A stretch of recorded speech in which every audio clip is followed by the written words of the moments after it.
Welcome to the Embodiment Podcast. This show is for you if you see the body as more than a brain taxi. It's for people interested in coming home to the body as a holistic aspect of who we are and how we live. Episodes contain practical tips, exercises you can take away, and interviews with specialists from around the world. I'm your host for today, Mark Walsh. On the show today, Anthony Abbagnano. Did I say it right? Got it. Nailed it. Okay, good.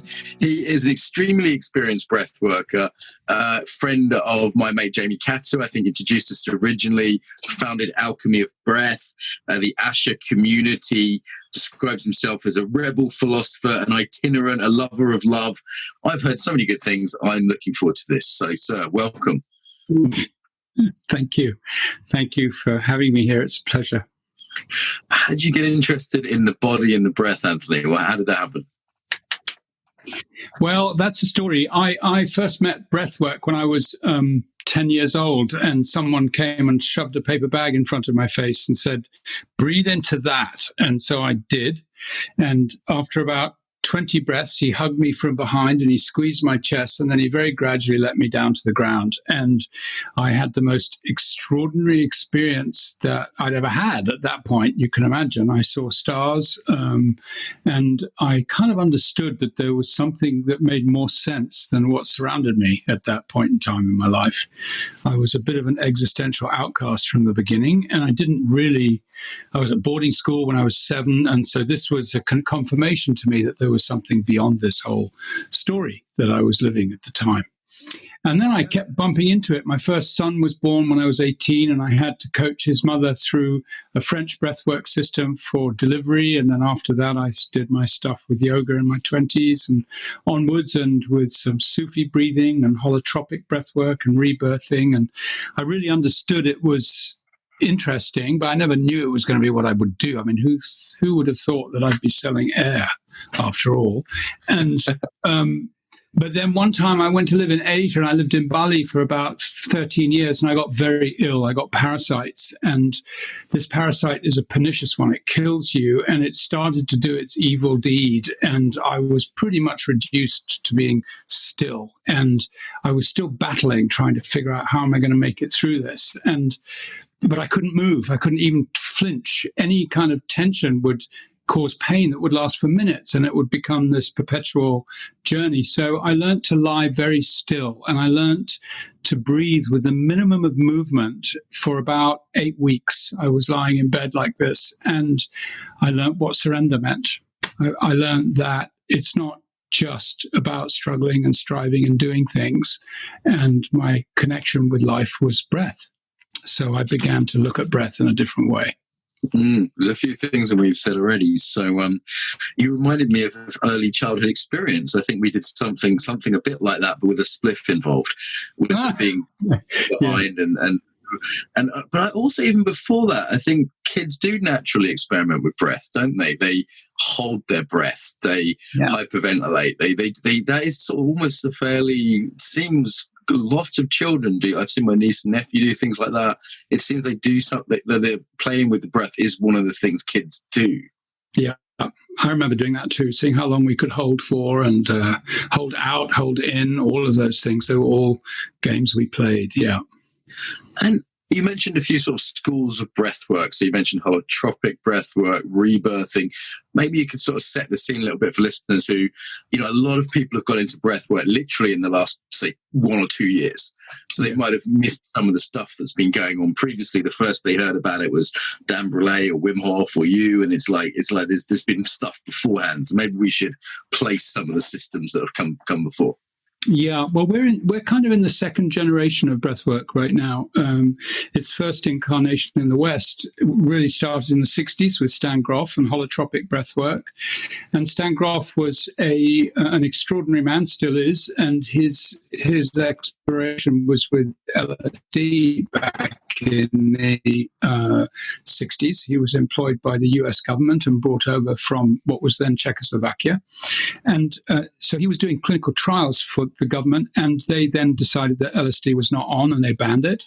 And he then had noticed in those last years he was doing this for about 3 or 4 years in the early 60s, he noticed that there was a breath pattern that people started to use about halfway through their journey.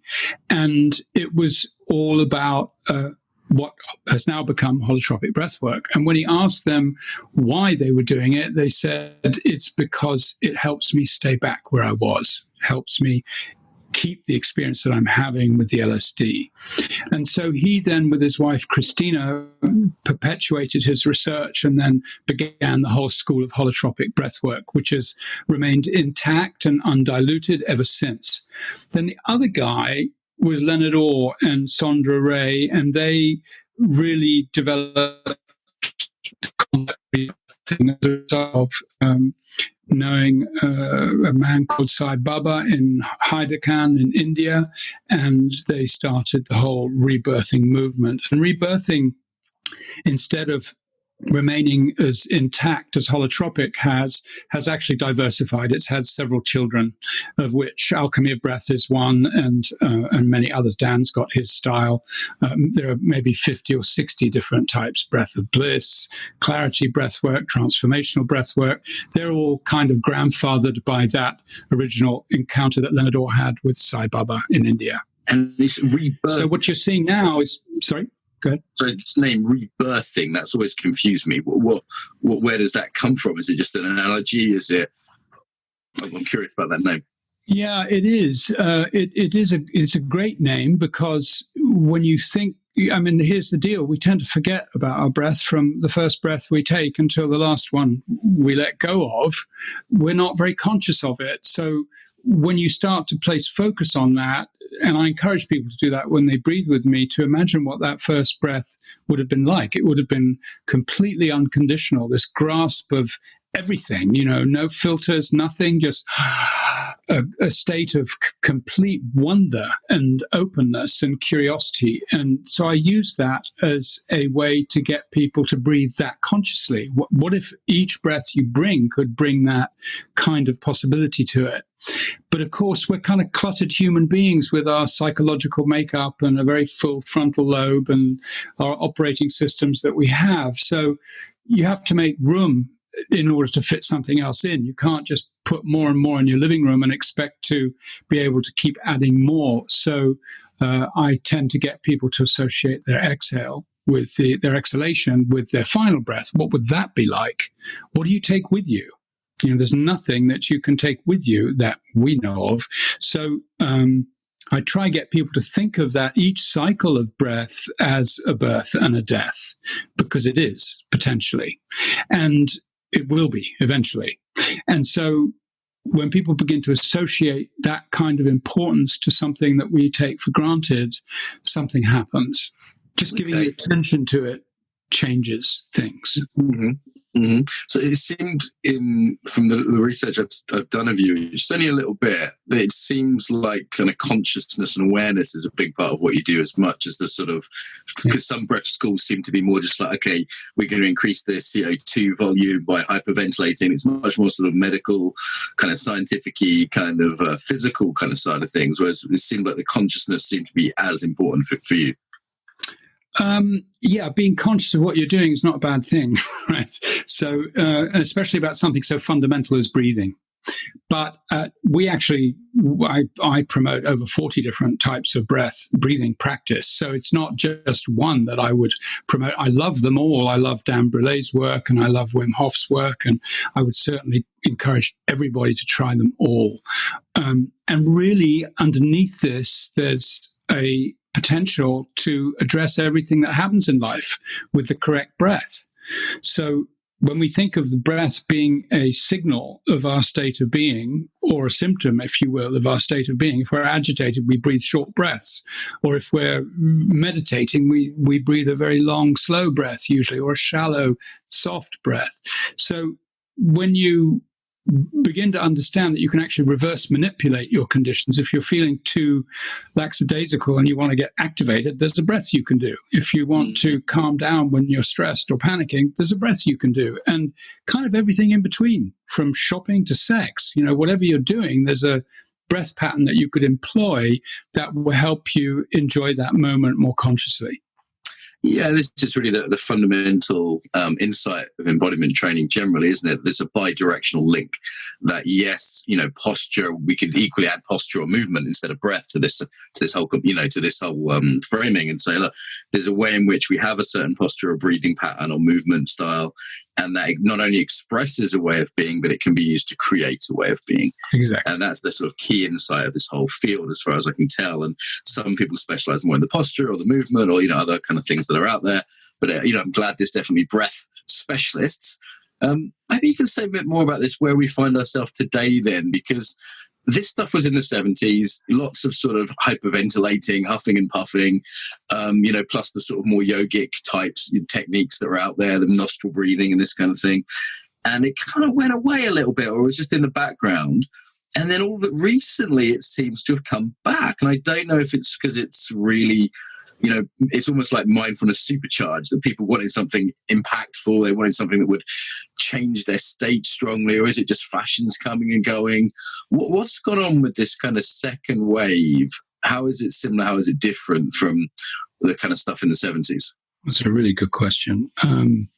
Well, first of all, my feeling is what happened in the 60s and the 70s, which I was fortunate enough to be part of, was a rather jerky, desperate, urgent wish to refuse the legacy that we were given and to try create something else. So we had make love, not war, and a lot of other concepts that we celebrated that was great in some ways and caused a lot of damage in others. But in terms of the awakenings that happened, especially with psychedelics and psychotropics, I think it left many people kind of out there. A lot of people never really brought it home and put it into practice. However, I have great respect for them because they took great risks. They didn't really know what was going to happen, but they did create a certain context for the rest of humanity to move into later on. So it was kind of like a seed planted and also ridiculed by many and excommunicated by many, but still a seed planted. And then I think what's happened since then is that the world condition has become so much more transparent in view of our media and our communication systems. And maybe it was as messy as it was then. Now, I don't know. To me, it seems messier now. Maybe it's just because we hear more and we get to see more detail.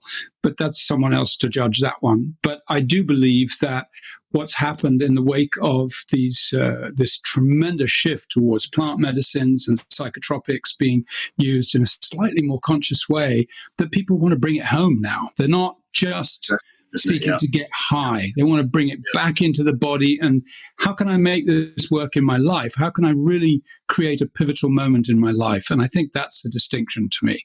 We're having almost like a 60s 2.0, and it almost got launched in the 90s after the sort of, the sort of greed and consumerism of the 80s.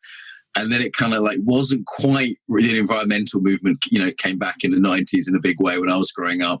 And it was kind of grunge, it was druggy, but it wasn't quite consciousness expanding. It was more hard drugs and other things. And now it seems like, okay, the movement I see is almost like differentiation in the 60s and reintegration now. That kind of move. And also, as you say, an emphasis from state chasing to... And I think that's still present in modern psychedelics. And there's an extremeness to a lot of modern breath work. And people say, okay, have you done this? Oh, no, I've done the 7-day intensive in the Polish mountains with, and I did that fasting. Oh, okay, I did that on Abbagnano fasting in the Himalayas. There is still this sort of almost competitive, like, fucking hell, guys. What happened to just mindfulness of breath for 10 minutes in the morning, But it does seem like there's been this, but there is still some sense of like, normal people do breath work now. My colleague Alison's a breath worker, and she was in the corporate world, and she still sort of, does corporate coaching and kind of looks the part. She didn't drop out and go to Nepal. So, yeah, I'm thinking out loud here, Anthony. I hope you don't mind, because I'm sort of trying to get my thing's always making sense of the whole embodiment world, because I'm privileged to get to interview so many people. Yeah. Well, I think you're absolutely right. I've done a lot of work with the Psychedelic Society, and I work a lot with addictions and trauma, and I also work with a lot of people who've had traumatic experiences, let's say, with the plant medicines. And it reminds me of a story that I was told by a shaman from Peru, who when I asked him, I said, well, what do you think? Because my experience with plant medicines was back in, 1988 or something, when I was in Brazil and drinking ayahuasca a lot, and took my son there for his 21st birthday. But I asked this shaman in Peru, I said, what do you think about this being commodified now? And he said, the situation is so urgent that it's okay. Like it has to be. It's being used, but it has to be used, yeah, because if it's not used, people are not going to wake up like they need to. Yeah. And that kind of resonates for me. I don't like to see the damage, but we need that kind of a wake-up call. Yeah, and there's a way in which things have to be kind of packaged and branded in the modern world just to get out there. Like I've been very big on teaching business skills to a lot of my students, because I'm just like, look, if you do something good, I want this to be out there in a way. And, it's like we're having these skills used against us psychologically by people with no interest in our well-being. We should know some of these skills ourselves, so there's a sort of guerrilla kind of element to it. And how do we make sense of it now? Because as you said, there's all these different schools, and I don't have anything bad to say about any of them. To be honest, the ones I've come across have all been good. And I'm doing Max Strom's breathing course, and I had Dan Brulé on the show the other day, and I've done Wim Hof for a while, and I've had good experiences with all of them. But what I'm left with now is sort of going, okay, I've got half an hour before I start work. I want to do a bit of breath work in the morning. Maybe I've got a weekend off in a month, so I can do a workshop on. I've got choices. So how do I make sense of this sort of rainforest of techniques we now find ourselves in? Well, I think the first step is to make a commitment to become intimate with the breath. And then the next step is to become intimate with what it brings, because it brings all kinds of things. So if we understand the benefit of the breath in a given situation, like the Wim Hof breath, which is really quite simple and straightforward and quick to get a result with, and we're impressed enough with the breath, then perhaps we can be more inquisitive as to the other types that are available as well, and move towards using them and applying them. So what we do and what my students are trained to do is to get people to apply their breathwork experience in order to be able to embody the intellect rather than getting too heady. The breath state actually starts to close down some of those motor mechanisms of the monkey mind, and allows us to consider things in a slightly more ample way. And so the way we like to use it is to give exercises or themes, ask questions. We use a lot of inquiry, and then encourage someone to have a breath session, and afterwards to ask them how they feel about that inquiry. And what is happening is that people are getting pivotal moments of awakening that they can then begin to apply afterwards.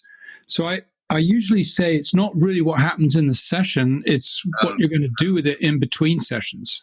Yes. And this is very much something I'm interested in, is off the mat or off the cushion, depending on the art, if it's aikido or yoga or meditation, that this idea of actually how do we bring it into our lives. I do see a danger of almost a kind of consumerism in this, So as I kind of survey the different techniques, I get my bag of favorites, and I test them out, and I'm literally testing them on my brainwaves and my blood oxygenation and my heart rate. I've got a few little machines I can measure them on, as well as subjectively, I feel good after that, or I feel relaxed. And then I get this one's good for relaxation, this one's good for waking up, this one's kind of a bit trippy if I want to kind of some new ideas. But it just becomes like another way to manipulate myself. It's almost like I'm operating from utterly the wrong paradigm.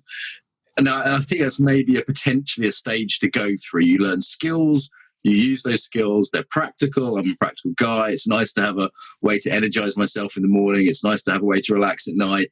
But I wonder if there isn't a slightly deeper paradigm, as you say, getting intimate with the breath rather than simply sort of, do my will breath.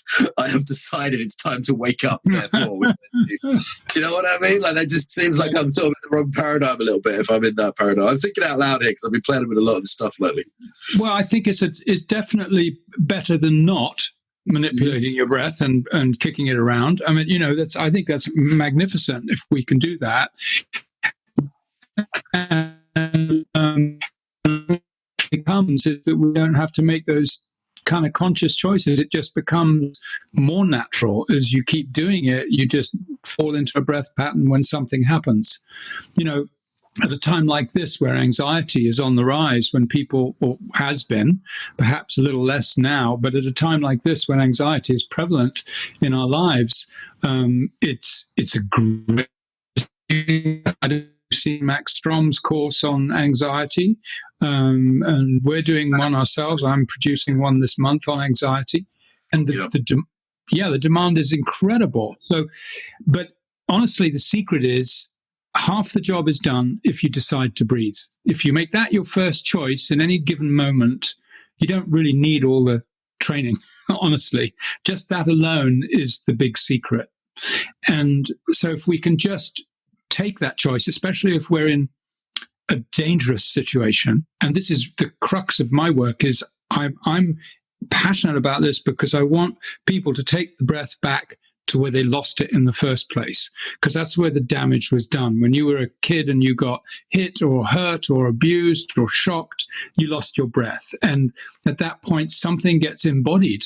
At that point, that gets stuck in the body. And the beauty of the breath is that when we do give it our attention and when we can master its usage or dance with it, we can actually unlock those things that have been in there for a lifetime and be free. Yeah, it seems like some people, I saw a little bit of this in Mac's work and what I saw some of yours online there, as well as doing the state shifting, they're also interested in what could be called therapeutic work or shadow work. Yeah. It seems like some people are doing breath primarily as this will wake you up or calm you down, and some people are doing it more as a healing modality. Like, that does seem to be a difference between different schools that I've come across. Yeah, absolutely. And we're definitely of the latter. Lots of shadow work, lots of inner child. That's why Jamie and I get along. Lots of shadow work, lots of inner child work. Very much about, to me, the concept of embodiment in my profession is bringing all the broken parts of myself into integrity again. How can I possibly contemplate things like oneness if I'm broken inside? How can my outer world, ever bring me peace? So it's about all those things that we point the finger outwards with blame or seek outwards for solutions. How many of those can I actually find in my own body, in my own process? So it's kind of an inside-out job. And there are certain dangers in this, right? Like, I've seen a few people that have done like a lot of psychedelics or a lot of breath work who have sort of had their head blown off a little bit by it. They've been just coming a bit weird. Some people who have been, particularly they do a lot of the faster breath work, they seem a bit pumped, like almost a bit hyper. And I'm pretty ADHD, so if I'm saying that, they're definitely, revving a pretty fast engine. And then others who seem almost like slightly control freaks, because it is to learn control over one's primary process is quite it's empowering, but simultaneously, I think there's almost like this. What would be the word, like somatic fascism, this kind of call to control your own body in a certain way, or objectifying even when, I found myself the other day wired up to a brainwave monitor, a heart rate variability thing on my ear and a blood oxygenation thing on my finger. And I thought, hang on, I feel like Dolph Lundgren out of Rocky IV, kind of being like if I had like an East German scientist pumping me with drugs simultaneously, it's potentially objectified. So they're just a few. I mean, maybe this is just my friends, Anthony. Have you come across any of these sort of things? What these experiences, you mean? Well, the people that had their heads blown off by it, people that are a bit hyper and don't listen to anyone, people who are a bit weird. I mean, some of these, are these all sort of common dangers on the path?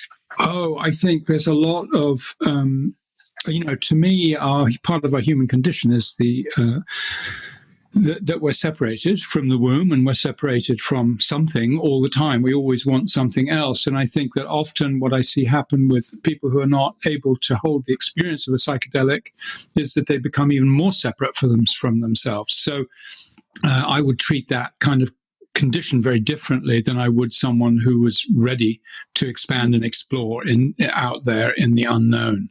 Because these guys have already done it, and they've probably got some very big doses in a very short time of what they didn't know before. And that's a lot to fit into this tiny skull that we've got. So it's like, break it down, take it breath by breath, and is there any purpose going out there and harvesting more than we can bring back in our basket? Really, it's a question of measure and appropriateness.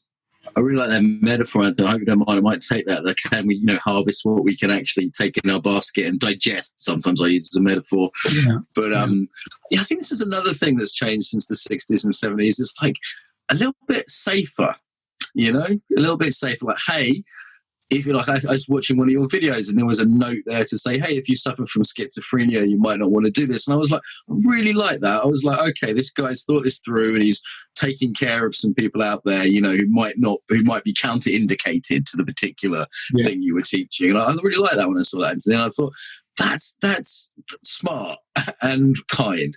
And that seems to be happening a little bit more with breath work and psychedelics. I think it is. I think there is more care. And even in the world of the plant medicines, I think there's more care than there used to be. I remember I told you I took my son out there for his 21st birthday party for a rite of passage, and it went wrong for him. And they just said, well, he's got to drink more. They just kept on giving him more. And I was like looking at my son deconstruct everything, And so I think it's matured since then. I think it really has. Yeah, I remember doing acid at a party. Just the worst idea, the worst idea. So, okay, you've travelled a lot, haven't you? Like, I don't quite know what this question is, but I've also travelled a lot. I love to travel, but haven't recently, of course. This is the longest I've been in one place. There's been benefits to that. How does travel and breath, what's the connection there for you? Is it just seeing different cultures, keeps it kind of loose, doesn't it, travel? It keeps the things getting stagnant. What's your attitude on this? Do you remember that film Jamie did, One Giant Leap? Did you ever see that? Yeah. Saw that trip. And there's that, and on the album there's that great little talking bit. I think Michael Stipe has just finished singing or something, and he's talking to people who'd been dying, who were in the last days of their life, and what were the most important things to you. And I remember very clearly one of them being that I didn't travel enough. I didn't love enough. I worked too hard, and I didn't travel enough. And I think that's been instilled in me by my mother. Really, she was a traveler, and I just thought I've just got to see every country that I possibly can. And in view of the way things are right now, I'm glad I did.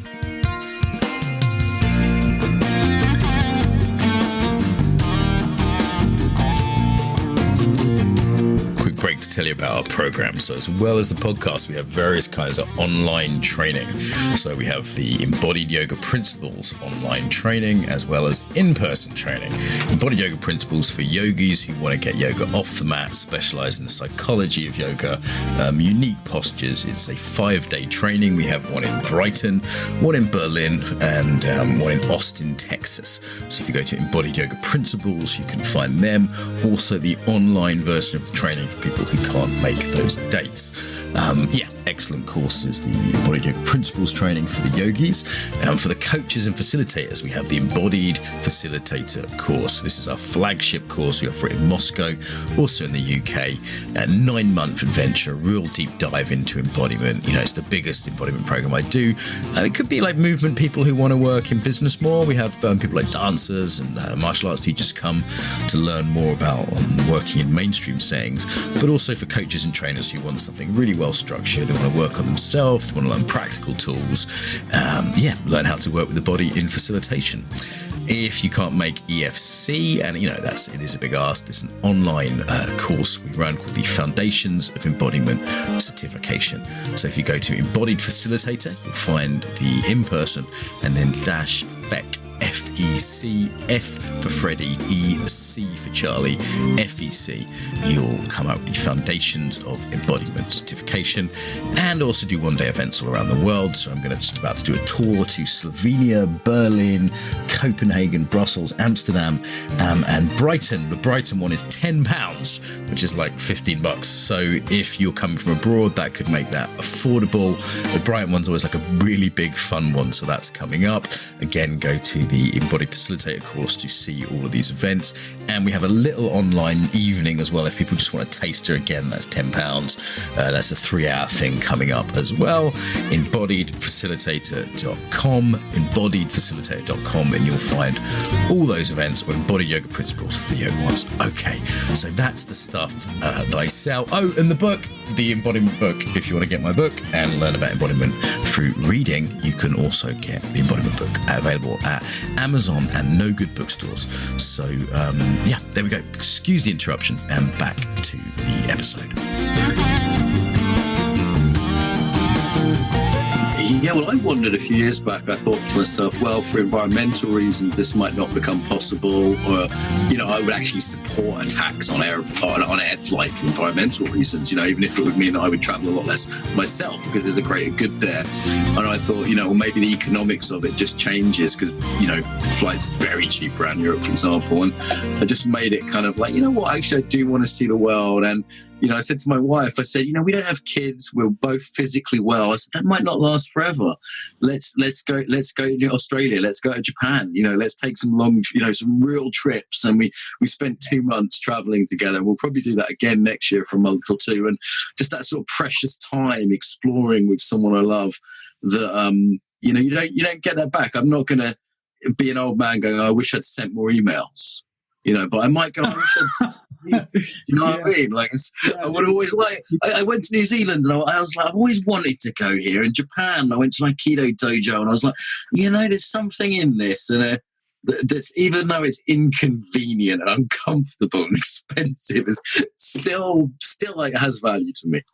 Well, I think there's also, there's very little distinction I'm finding, especially now, between going for a walk down the Cornish coast or taking a flight to another culture. It's not traveling. We're getting to reinterpret what it means. I think I saw that Aer Lingus had to ground planes because they weren't social distancing people on the plane. It's not going to be viable to fly the way that we used to fly if people are still intimidated by this thing that's happening. So we're going to get to look at what traveling means. Is it worthwhile looking in a square meter of grass and counting how many spiders there are, or do I need to cover miles of territory to learn something else? I've definitely been enjoying being at home more and reacquainting myself. I found an alley I hadn't walked down the other day, despite having lived in this town for 15 years, and it was no more than a kilometre from my house. And it's little adventures like that. It was, let's go down here. I was with my wife. What's down here? But we have been living in a slightly mad time of, people running around the world and going to Bali and not in the sort of hippie fantasy of Bali and Goa and Thailand and not knowing our neighbours. It's all been a bit surreal, hasn't it? I knew it didn't ever feel sustainable. It didn't ever feel normal to me. I just went, this won't last. And for better and for worse, right? Part of me was like, right, enjoy it while I can. And part of me was like, when are we going to get back to a more sustainable culture than this? Yeah. Yeah, I heard that 16 square meters of ice melts for one business class ticket from London to San Francisco. And that kind of helps it sink in a bit. Like, actually, we can be more responsible than we are. We can do right. There's a few levels of it, isn't there, in terms of the impact of, I think it's the environment, I think, will be probably known for our listeners. The one that's been hitting me is the impact of local community on just not being at home. That, like how is it to know your neighbours? How is it to rely upon your neighbours? How is it to be genuinely in community? Yeah. And you see this like attempts to do this. People go to a festival and they call it community, but there's no real commitment there. It's not the same as being in the village. I'm really wondering what community 2.0 looks like. Not necessarily the Findhorns or the sort of unusual special places, which are great, and I'm glad people are brave to do those experiments, but what does community look like for most people in the normal world when we can we reinvent that in a way that has the best of the 50s, but, not with the sort of awful neighbours gossiping and knowing in your business and sort of, everything that comes with somebody who grew up in a village, So I'm curious about that right now. Yeah, I think I think it's going to shift. We're involved in a community in Italy, and we're watching how the nature of people's interest is evolving right now. We're getting a much larger proportion of people from cities that are going, okay, that's enough. Now I've learnt my lesson. I think I would just want to reconnect with the land again, keep it more ABC rather than, keep it less complex. So I think there is a tendency to want to reinvent community right now. And at the same time, the paradox is that everything's going wild on the internet too, like your community and my community. And it's massive. It's crazy. Yeah, it's fantastic. So I think there's a reinterpretation. You do tasters online as well, don't you? I was hoping to get to one of those at the weekend to have a bit more of a experiential sense of it. It's a reinterpretation of what community is. Was that what you were just saying there? That it's like, on the one hand, it's more local because we're not traveling, but on the other hand, it's more international because everybody. The numbers we're hitting with the conference are just absurd. Like just 100. We're expecting. I think the conservative estimate now is 300,000. Yeah, and that's. It's just crazy that can happen. And we do these days, we're doing this breathwork day where, we all of a sudden have, 1,000, 2,000, 3,000 people just turn up just for a day event. It's just insane. So I'm still getting my head around what this means, and simultaneously I've talked more to my neighbours in the last 2 months than I have the last 2 years, I think, physically live in my buildings. We've had reasons to, there's been a sense that we might need each other now. And I'm not just going to bugger off to Moscow on another business trip in 2 days, so who cares, Yeah, I like that. I mean, I really feel there's that there's the potential of intimacy coming back again, and community care. It's one of your areas, right? You work with intimacy as well as breath work, I believe. Anthony. Yeah, I do work with intimacy. Yeah. Uh-huh. I've been doing breath work on the internet since I don't know, since 2014 or something. Uh-huh. And you spoke about the safety of people earlier on, and if you did a breathwork day with thousands of people, these people need to be cared for no matter where they are, if they're on a screen or in front of you. Yeah, that is definitely one thing I've been considering is safety stuff. I'm launching a course tonight with 200 participants it's a 3-month course, and it's been great for business, and I'm great that we can, simultaneously made me more money and been cheaper for people than our face-to-face courses. So I'm kind of, okay, everyone wins, But in terms of supervision level, it's not the same as seeing 20 people in the room and saying, so Susan at the back there looks a bit upset. Next time she goes to the toilet, can you just see if she's okay? Yeah, exactly. Yeah. You know what I mean? It's not the same as that, is it? So that is a concern for me. And there's definitely techniques I'm not teaching because I won't be able to supervise with my students I work with over a year, we can really get the ethics and the safety stuff really pinned down. And I just can't guarantee it. Someone can click the little thing saying they've watched the video and they haven't really. It's different from seeing people do it and go, right, I can see you're not doing that right. So look, this is what you need to learn for me to give you the certificate kind of thing. Yeah, absolutely. But I do really, but there is a way to encourage people to do deep inner work and reflection and keep it safe on screen. It's just different. It's different than real.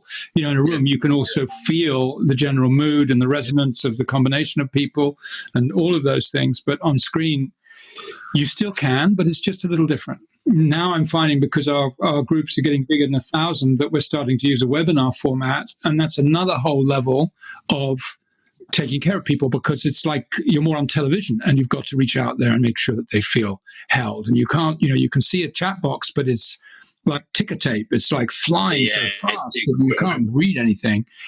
So it's just knowing that it's different, isn't it? Rather than saying, going, okay, so if I've got 10 people online, it's like this. It's not like in person, it's different this way. If I've got 100, it's like this. Like we have, I have 2 or 3 members of staff working for me tonight. So when there'll be chat, they'll be able to read all the comments.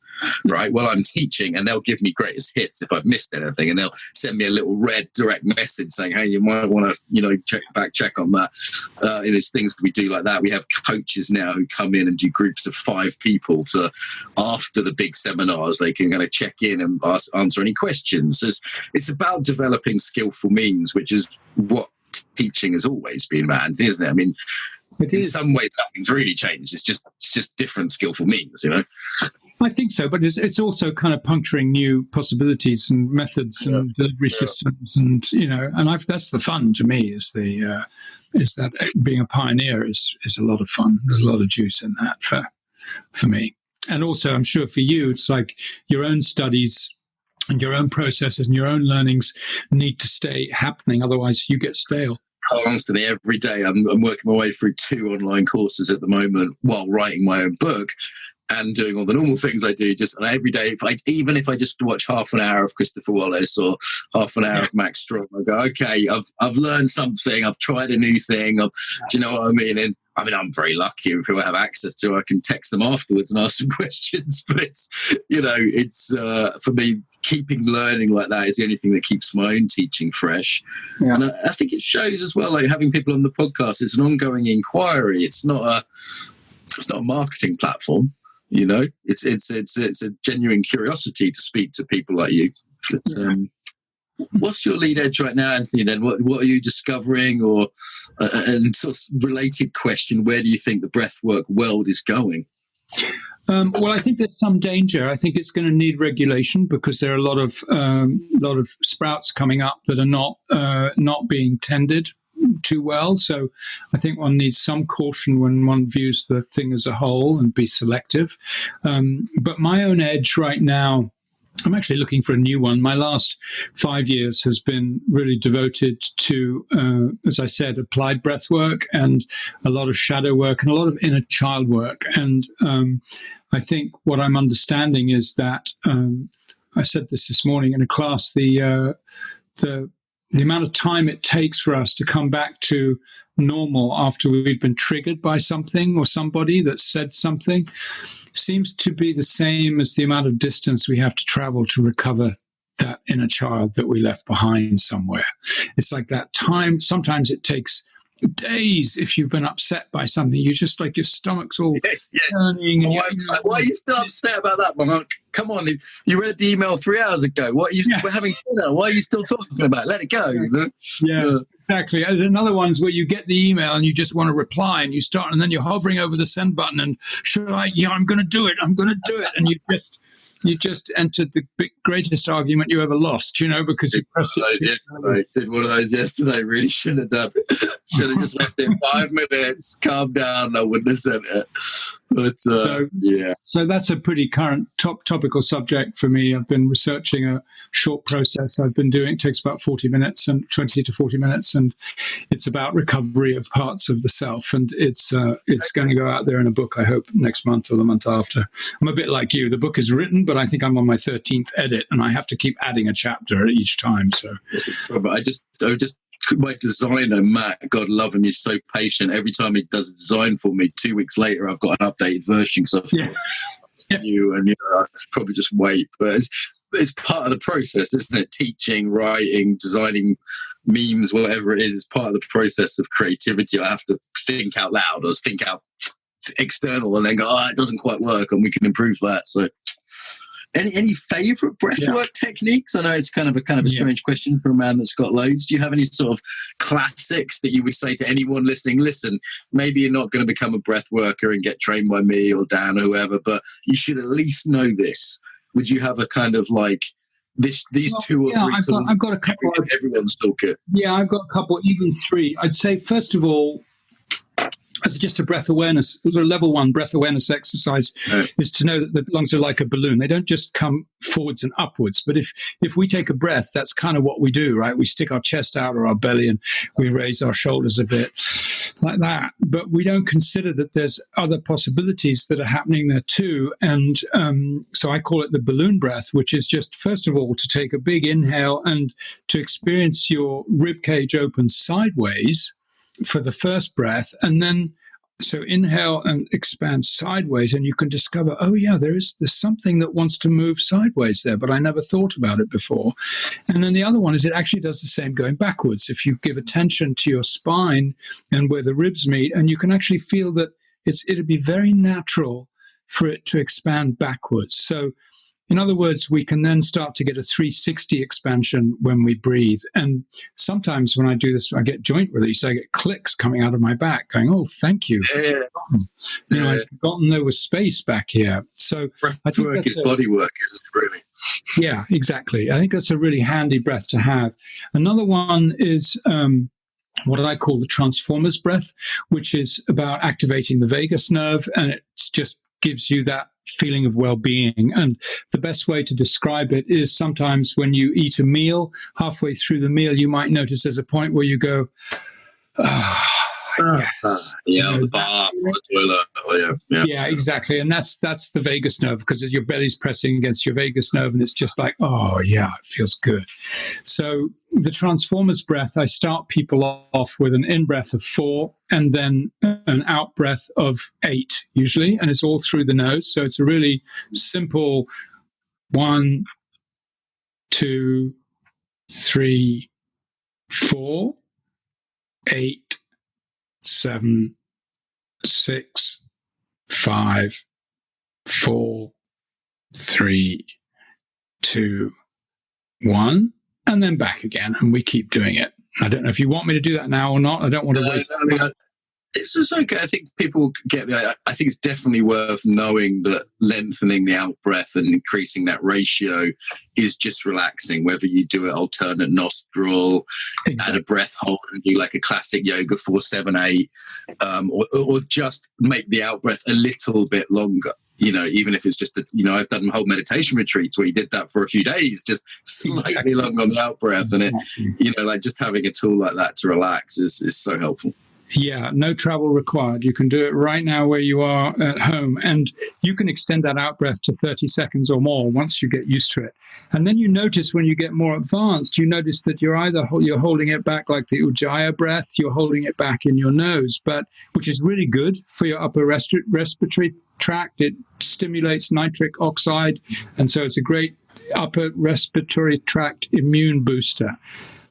And then the other way is to actually contain the breath with your chest muscles rather than in your nose. So if you open your nose and you extend your exhale, all of a sudden you start to get exercise down here. You're realizing how many muscles are involved in releasing that breath slowly. So that's a more advanced version. And then the final thing I could suggest that I think is wonderful and I see helping a lot of people is a normal conscious connected breath, which is the one that we use on Sundays and out in the public domain most of all. And that it looks like this. We do it through the mouth, and it looks like this.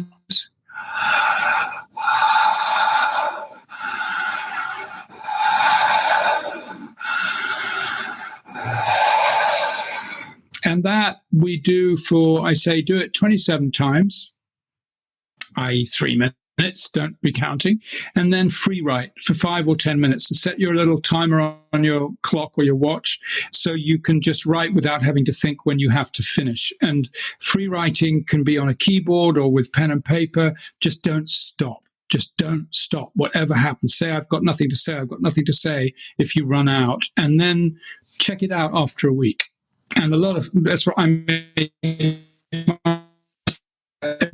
and after a week or 10 days, you start to look back and you see little golden threads in there that were hidden. You didn't really realize there was a connection between one experience or the other.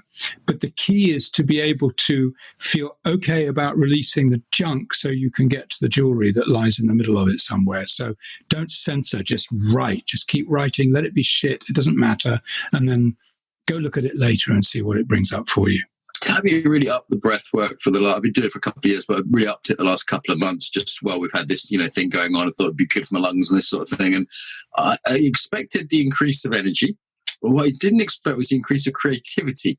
Yeah. I've had a huge amount of creative juice, creative flow over the last couple of months. And, I don't think it's used so often in that kind of way, in terms of creativity. I think people tend to use it stress, anxiety, maybe depression with the more kind of, oxygenating kind of breath. I think for most people, anxiety would make total sense. The therapeutic stuff is a bit less common, and yeah, like creativity work. I'm not even thinking of it therapeutically. It's just unblocking ideas somehow, and the book is flowing, and this kind of thing. Yeah, well, I think that is therapeutic, of course, isn't it? It's our natural opportunity to be in that place. I find that breath work is dehypnotizing. It sort of withdraws us from this hypnotized stupor that we live in, and gives us a chance to review things in a different way. And especially with things like creativity. If you feel stuck, and part of that is allowing the emotions to flow too. And when we breathe through the mouth, like I just did, especially if you explore, just opening the back of your throat as you breathe, and open your back of your throat more, you'll find a sense of vulnerability arises quite quickly. We become undefended, and that allows the emotions to flow again. And the whole thing that we're finding is that behind emotions that we avoid are a whole potload of other emotions we might want to feel. So it's really worth learning how to feel the tough ones at the same time as the easy ones, and see what lies behind them. So it's that old thing of you can't selectively numb the body, can you? You can't just numb the bits you don't want. You end up numbing the whole of aliveness generally. So, yeah. We need to wrap up fairly soon, but what about breath holds? How do you feel about that? Some people seem to be very big on them, holding on the out-breath, holding on the in-breath. Any kind of wisdom or thoughts on that? I think they're great. I think they're wonderful. And I use them all the time. And a classic one is the Wim Hof breath. There's another breath that I've found called the combustion breath that we do that with too, where we do a similar breath hold to Wim Hof's, but it's a slightly different breath pattern. It's all about exporting. There's an incompatibility about breath work. If you read a book like The Oxygen Advantage by Peter, can't remember his name, Oxygen Advantage, you can Google it. It's a book about high altitude training, which says that we breathe too much through the mouth naturally anyway. We actually get less oxygen in the brain if you breathe through the mouth or for too long. And so this is all about breathing through the nose. And one of the big takeaways from that book is, especially if you're going to need stamina and you're exerting yourself, breathe through the nose. Don't breathe through the mouth. Instead of panting, breathe through the nose, and you can last longer. Then the other side of the scale is the whole rebirthing and holotropic breathwork movement, which says we're going to breathe through the mouth and we're going to understand and learn to think in different ways. And I'm now booking a call to speak to a man called Peter Litchfield, Dr. Peter Litchfield over in the States, because he's studied this physiologically and he's a doctor. I'm curious to know, if you get less oxygen in the brain, which is what the high altitude trainers say happens when you breathe through your mouth, does that actually make you more creative? In other words, is there a cage in the brain, the sort of the structure of neuron pathways that we've created, does it become a rusty architecture which doesn't permit us freedom anymore? That I earlier called that hypnotic stupor that we live in.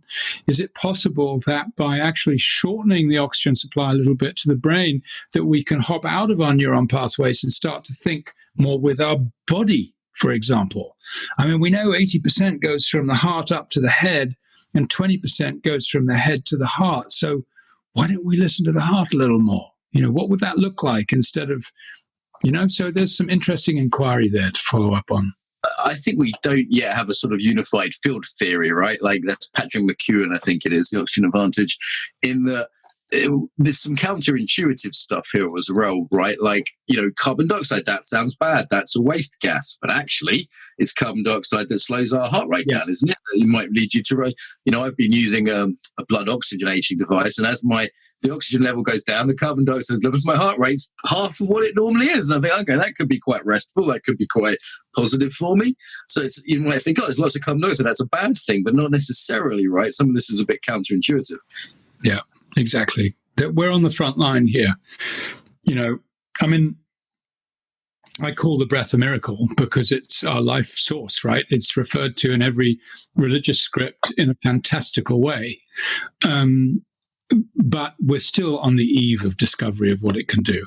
And 30 years ago in India, they were having dogs sniff your breath to find out if you had cancer. 60 years ago, we were taking alcohol breath tests if you were driving, right? The big breath tests that the Brits had over here. Now we're beginning to understand that we may have an instant system of diagnosis because most of our toxins come through our breath.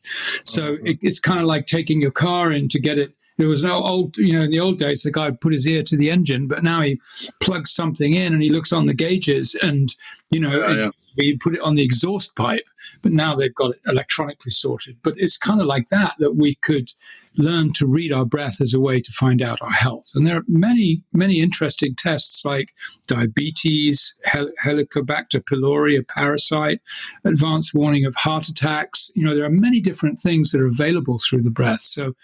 But we're just at the dawn of understanding how big it's going to be. And this, I think this is another feature of the modern versus the 70s, is the sort of bringing together of the scientific with the experiential, spiritual, and then being interested in those two things rather than sort of having to pick a team. That integration, I think, is key. This has been great. I've really enjoyed this, Anthony. I hope we get to talk again. I'm sure we will. I'll be seeing you on the breath day for the for next week. So I'll get this one out quickly, actually, so we get out ahead of that. And looking forward to seeing you at the Embodiment Conference. I'm going to come to your Sunday free online class, I think, as well. It sounds like give that a little bit of a taster. You might be seeing more of me in the future. I've promised myself I'm going to complete the 2 online courses I'm doing before I buy any more. But this has certainly been a pleasure. So a couple of things to finish. Where do people find you online? Where do they go? You can find me at alchemyofbreath.com. That's my main website.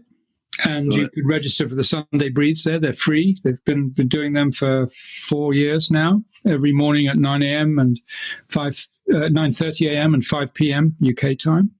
And come and join us. There are about usually 200 to 300 people that we breathe together. It's a great little community.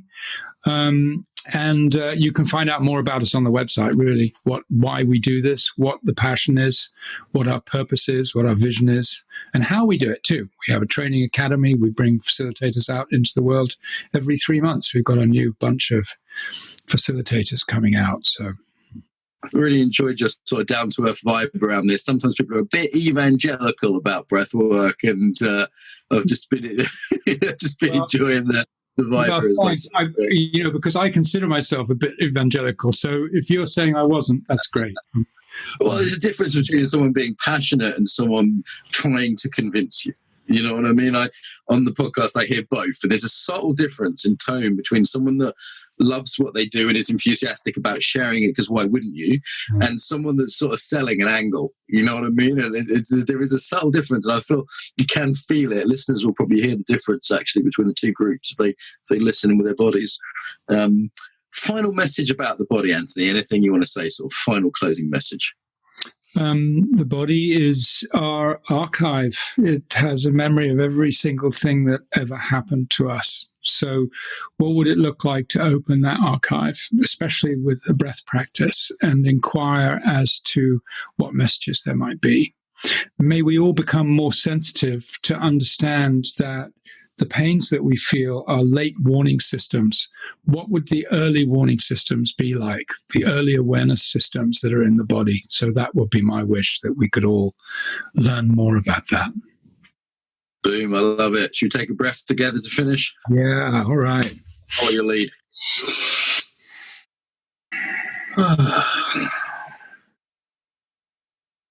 Wow. Anthony, total pleasure, man. Nice to be here. Some ways to get more, to give back, and to get more involved now. So the biggest request I have would be to share the podcast with your friends, people that you think would really enjoy it. Email it to them, put it on your social media, tell them about it, old school.